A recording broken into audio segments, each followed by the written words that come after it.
Top of the morning, people. Father Paul here. Father Paul here. So, my Bridget and I were having a little reasoning. One in which I guess we're going to eventually have it at another level. But we're looking at this relationship between black Americans, how they see themselves, and how they see Caribbean people and people from the motherland, Africa. And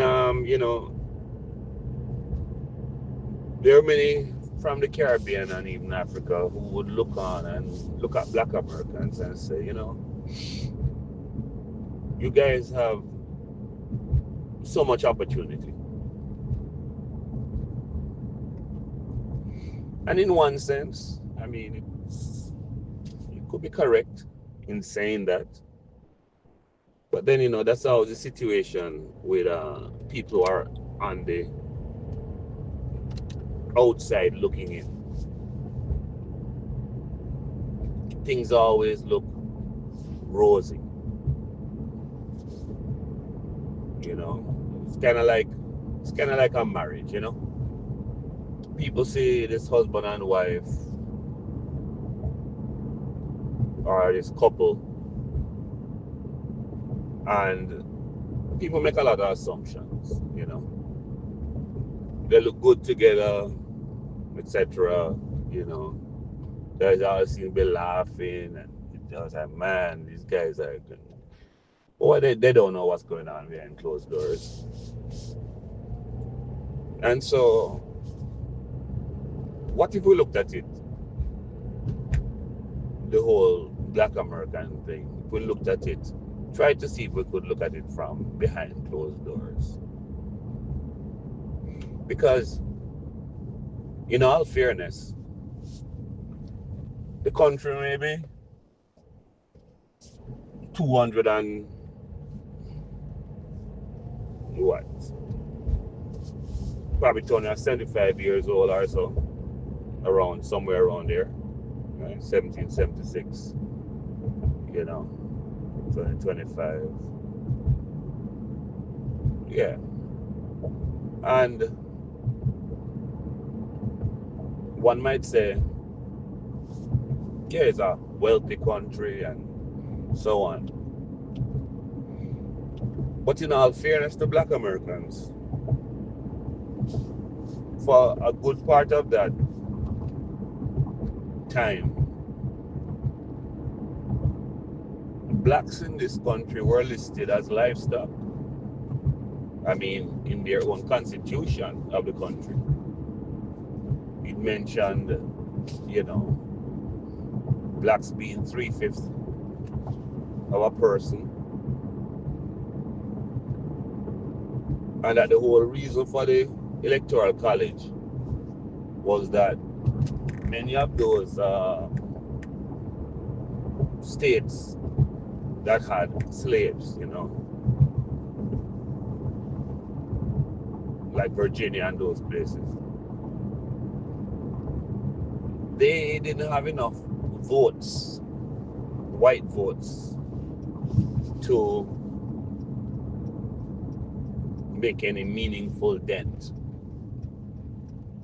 So the electoral college was a way of balancing things out for whites.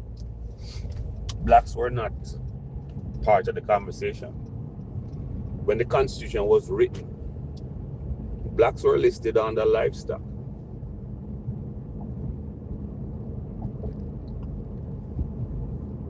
The North and the South and Civil War and all of that, a lot of that stuff was over the whole issue of freeing slaves and so on.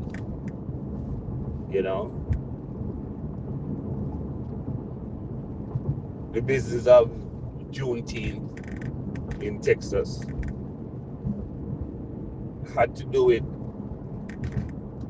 how long it took before word got to the blacks in Texas that, hey, you guys are free. And then you had places like Mississippi, Louisiana, and so on,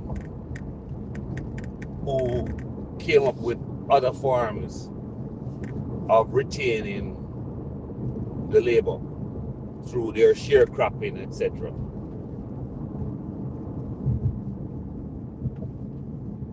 And they had people like Marcus Garvey from Jamaica, who during his travels saw the plight of black people and decided that, you know, blacks should really be doing better. I mean, they're a gifted race who, until the advent of the internet,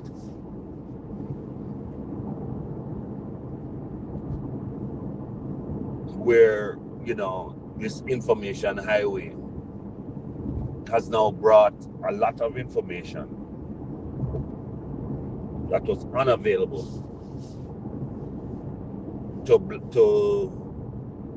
blacks outside of the African continent.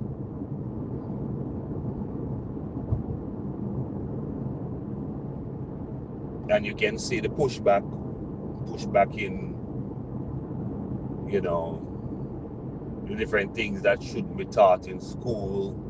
There's stuff happening in Florida and so on.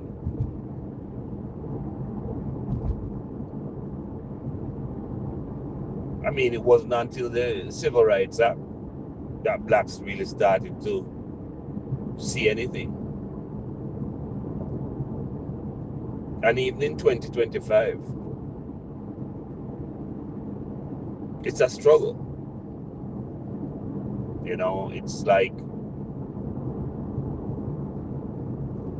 being the servant in the big house. Somebody looks at you in that nice uniform you're wearing, and the fact that you may be driving Miss Daisy.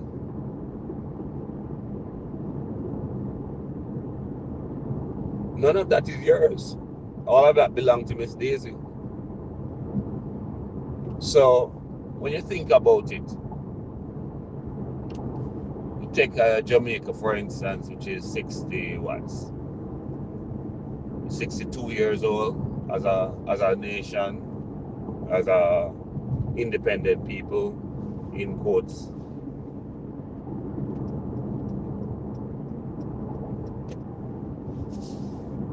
The blacks in America, some of them have done well, but the vast majority haven't. And they're around,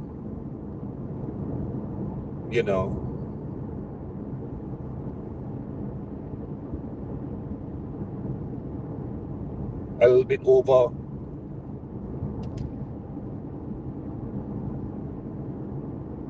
50 years old. So they're actually even tracking behind a place like Jamaica and some of the other countries that gained this, in quotes, independence. Because here again, even those places that gained independence, what did they get in this independence? It's kind of like, you're leaving your parents' house, and you leave with a backpack, and you must then still support life. You must now provide a roof over your head, your own food, clothing. And you say to yourself, where are the skills? Where are the resources to allow those things? There's always been the nonsense about pulling yourself up by your bootstraps. First of all, to pull yourself up by your bootstraps is an impossibility. It cannot happen. And in the first instance, we left the plantations barefoot. So, as to what bootstraps they're talking about, that's really imagination.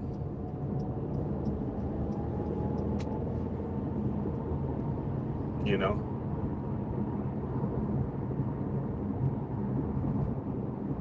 So, in all fairness to them, yeah, they would like to jump out and they would like to claim the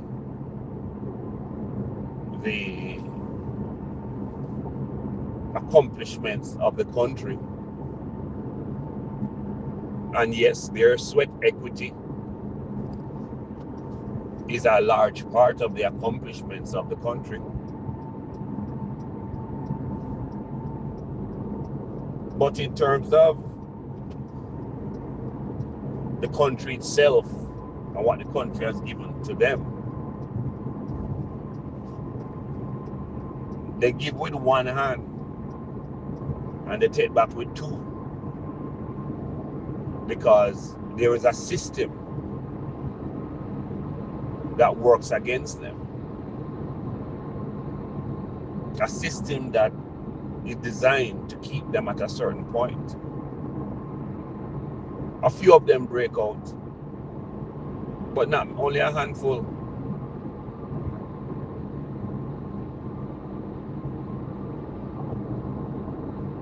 And they give them sports and entertainment, you know, as a way of making them feel better about themselves. But should they have too many questions or, you know, asking about a slice of the pie and all of that thing, they get told things like, just shut up and dribble the ball. Because it's still the Roman Colosseum that's going on.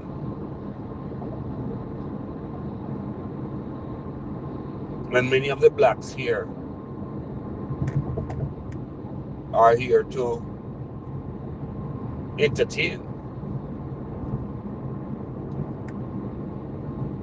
Those of us from the Caribbean, we come in, keep our heads down, put shoulder to the wheel, and make the most of whatever opportunities. Primarily with a goal of returning to our homelands.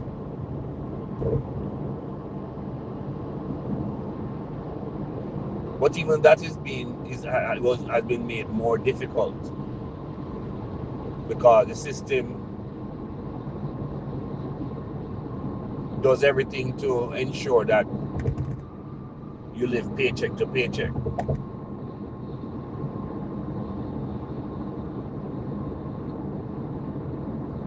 So when you think about it, and especially in the current climate, we're now, you know, it's almost like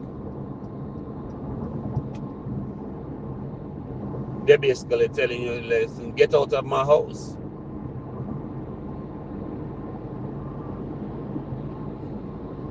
And in reality,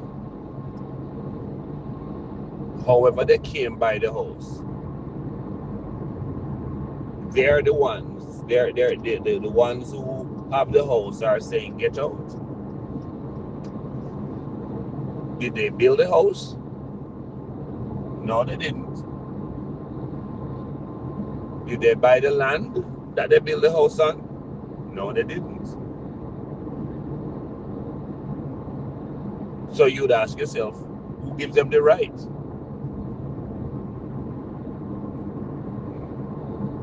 Well, that's another story.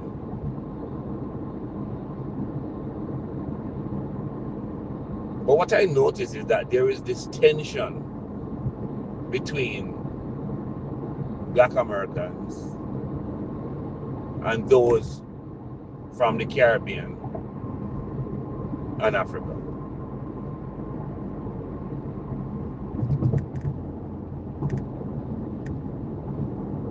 And there's this tension where, okay,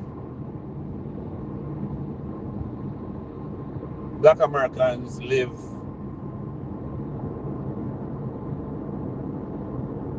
a somewhat cosmetic existence. And I call it cosmetic because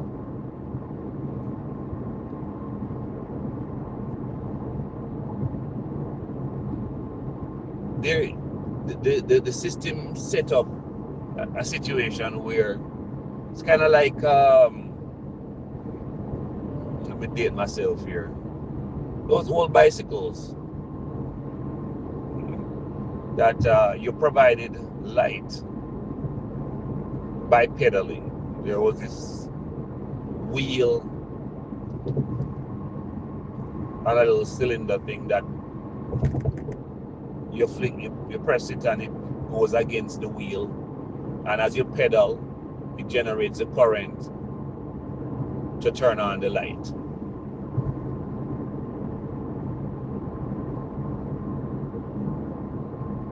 In America in particular, I can't really speak for Europe because I haven't been growing their system. Well, might have in a semblance of that system is in Jamaica, colonialism, whatever. But in America, it's a treadmill. A lot of people, you tell them, they don't believe you. They come here, and I guess maybe I would say probably I didn't believe either.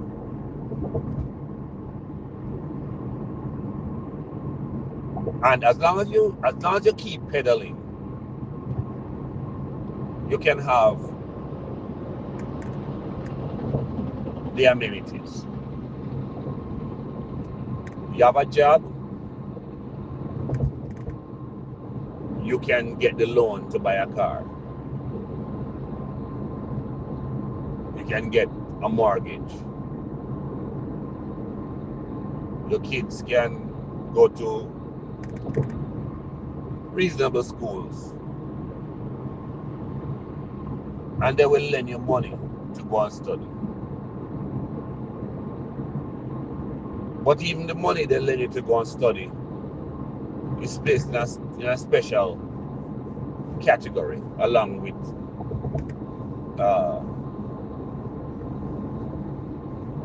health,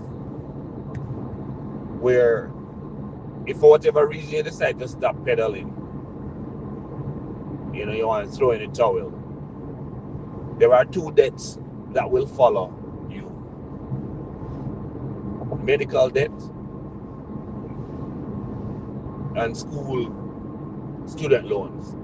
Yeah, those things don't disappear even with bankruptcy.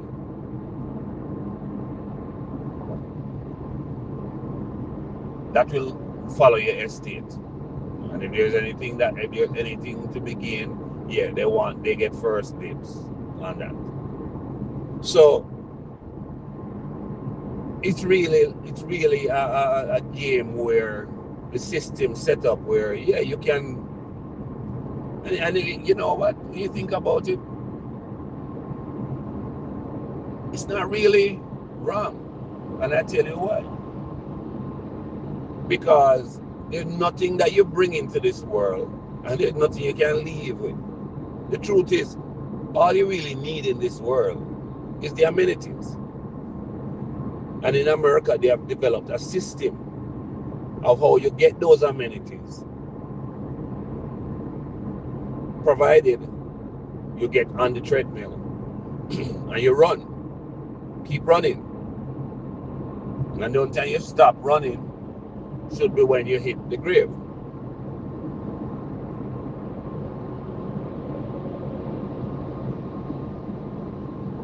And so for the most part, a lot of people come across like, they're living a reasonable life in this United States.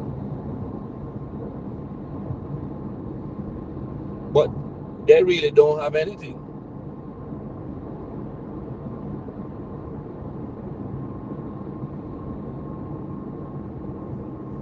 They even went as far as to create this thing called a reverse mortgage.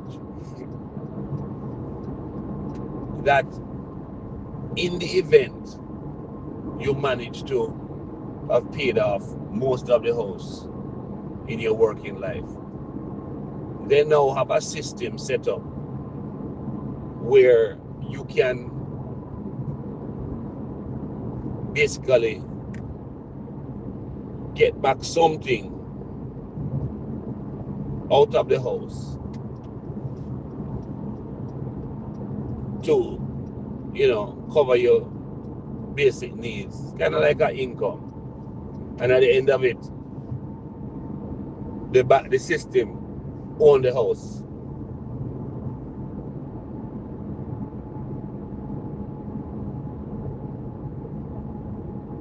And I noticed they've been trying out some other systems. Subscription. So people don't buy a phone anymore. They take out a subscription. So what that subscription does is that it allows you to have the newest and the latest phone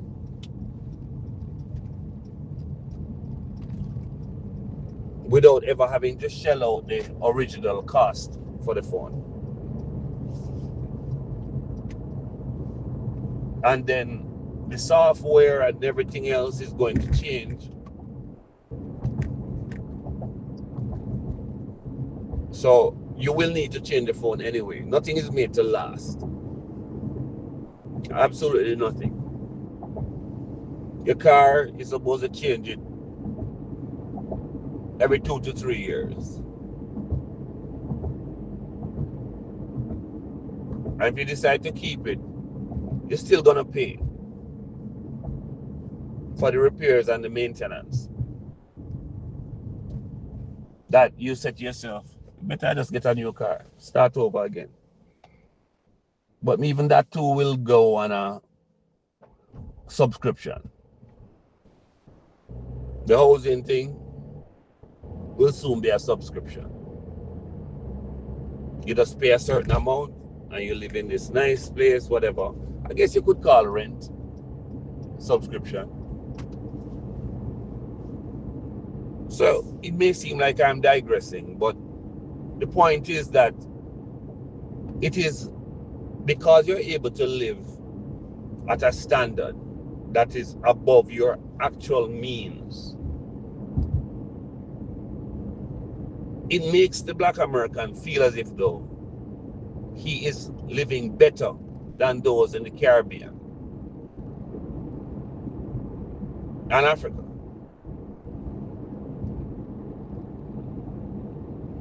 But it's really all a mirage. It's a facade. It only appears that way. And then with that feeling,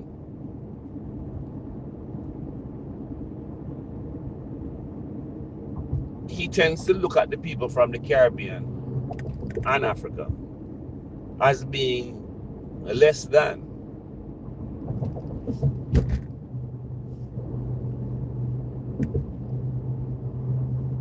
Which of course gives rise to the tension.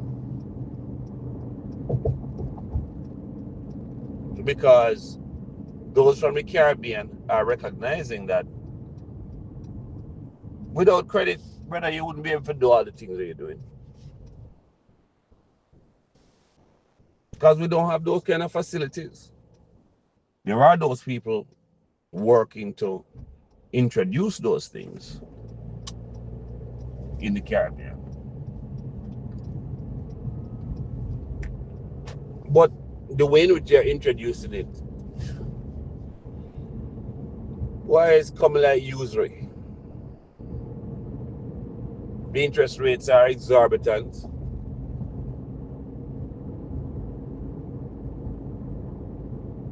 And what it turns out to be is a very short-lived thing. But it's like you fit yourself with a noose. Because after you use the money on the credit card, most of what you paid is interest.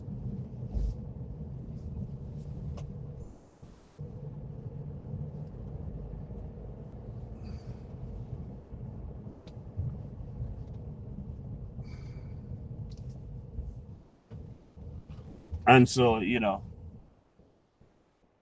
this is really what is going on.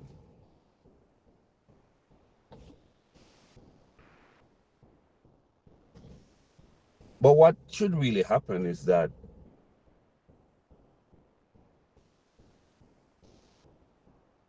black people everywhere are under the same yoke. I mean, they just appear to be living a little bit better. But most of the systems are designed to keep them at a certain point. There is still the planter class who does not feel, or well, the truth is they get ahead by having other people work for them. That's how they get ahead. And so they're not going to give you the means to work for yourself. They create food deserts. They put houses on land that you can't hardly grow anything. You go to Walmart and you buy dirt. And I tell you, I swear that dirt is infused with weeds and all kind of parasite to consume whatever it is you grow. So you end up having to go to the store. But the point is that the two groups are not really better off than each other. The tension that exists between the groups needs to be removed. And our only way forward is to work together. What do you think about that? You think that can happen?